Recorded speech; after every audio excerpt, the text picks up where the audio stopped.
All right, so this Knife Thoughts video is going to be a quick overview of this knife, and this is the Benchmade 9051 AFO 2. So this knife was loaned to me, so a huge thank you to Russ for loaning this knife. It's always cool to get to see new knives that I haven't seen before, and I don't think I've ever seen one of these in person. Now, this is an automatic knife, as you could probably tell from when I opened it. So it's not one that I would carry, but a lot of places, you are able to carry them, and hopefully soon you'll be able to where I'm at. But definitely it is a tactical knife. It would be part of Benchmade's black class, and it is very much designed for that use.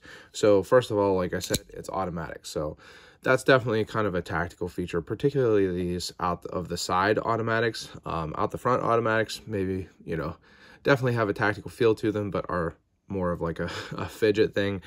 These out the side are pretty much straightforward. You press the button, it opens, you have to press the button again, keep it depressed as you close it because there is spring pressure there. So first of all, the automatic, definitely, made for tactical use.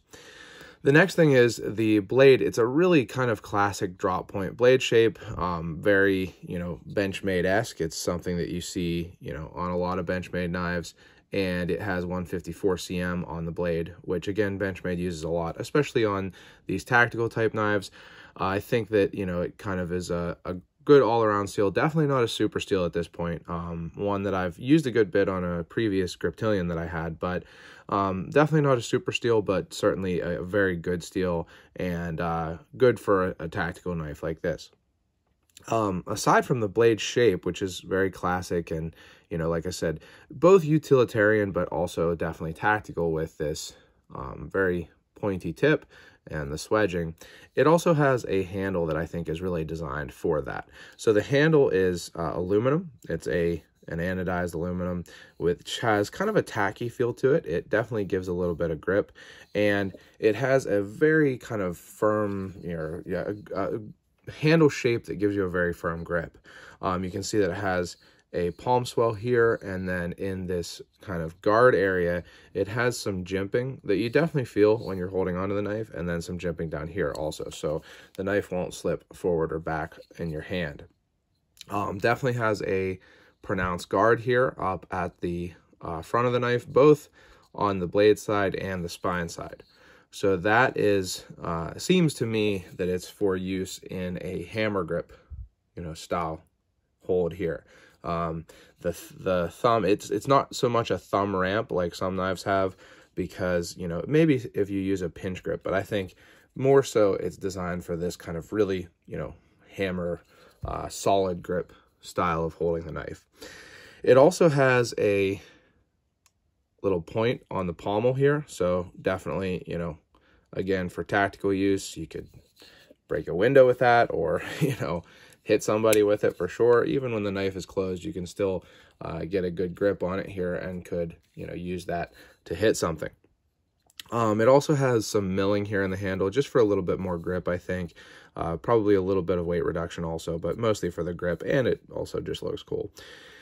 It does have a pass-through design here, so it should be easier to clean than if it didn't, and that's, I believe, one of the things that they updated on the AFO 2, as well as making the spring stronger on the button and the button a little bigger. It also does have a lock, so you can lock it closed. You can't actuate it there. You can also lock it open, so you can't actuate the button to unlock it either. So that's a nice little feature if you were, using this knife pretty hard or something. It's good to be able to lock it open as well as locking it closed if you're not going to need it. You notice that this is tip down, and one thing I notice about the tip down clip is that it is really high. Well, rather low on the knife, which means for a high carry. You're going to have like 2 inches of this knife sticking out of your pocket if you carry it with this. Now, I believe that Russ carries it in this sheath, which I also believe came with it.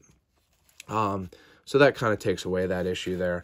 But if you were going to carry this clip to your pocket, I personally would probably switch it over to tip up, which would leave maybe an inch but a lot less than the tip down version. It is not reversible for tip down, but it is. Oh, yes, it is. I actually didn't even notice it because it's so low. So you can see that. Now, I think probably on this side, that's because you have to be able to access the lock. If it was reversible for tip down on this side and they had it up here, it would be hard to access the button. So it makes sense on this side, and that's probably why they put it there on this side. I was kind of wondering that. Why wouldn't they just put it up here when there's nothing kind of blocking it from being up there? But being that it is reversible and you wouldn't be able to put it up here on this side, that's probably why they put it so low on this other side. But it is reversible for tip down, or I'm sorry, tip up also. And like I say, if I was going to carry this, I'd probably switch it. But if you carry it in a pouch like that, then it's a non-issue. Overall, it's what you would expect from Benchmade. It seems to be a well-made knife. Now, I didn't carry or use this knife because it's not mine, but it does seem to be well-made. The milling, the machining all seems nice. It definitely fires out. No side-to-side or really, well, yeah, a slight amount of forward and back, actually. Hadn't felt that when I checked for it previously, but like so slight that it certainly isn't a practical issue. Just something where you might feel that if you check for it, but I don't think you'll feel it in use, and I feel no side-to-side play. You can actually see into the lock there, which is kind of a cool little feature, but definitely made well. I want to give you some quick size comparisons. So here it is against a full-sized Benchmade Griptilian. So it's a little bigger than the Griptilian for sure. Definitely not a small knife. Here it is against an Ontario Rat 1, another classic. Again, a little bigger than the Rat 1. And then some more EDC, what a lot of people consider EDC, or smaller knives, basically. Here is a Spyderco Native 5. You can see it's much smaller. And then one of the newer, very popular EDC knives, a Civivi Elementum, which again is much smaller. So definitely not a small knife, and that's another reason why it's very clearly designed to be a tactical knife. So I've enjoyed getting to check this knife out.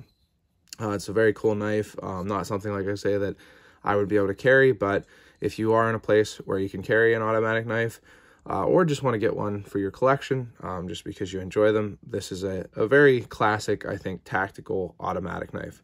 So again, thanks to Russ for allowing me to check this out. Hope you've enjoyed the video. If so, make sure you give it a thumbs up. You can also subscribe and click the bell so you know when I post new videos. Make sure you check out my social media. I'm on Instagram and Facebook at Knife Thoughts, and my website knifethoughts.com, where I post articles on knives like this and knife-related topics. And last but not least, as always, don't forget to go out and do good.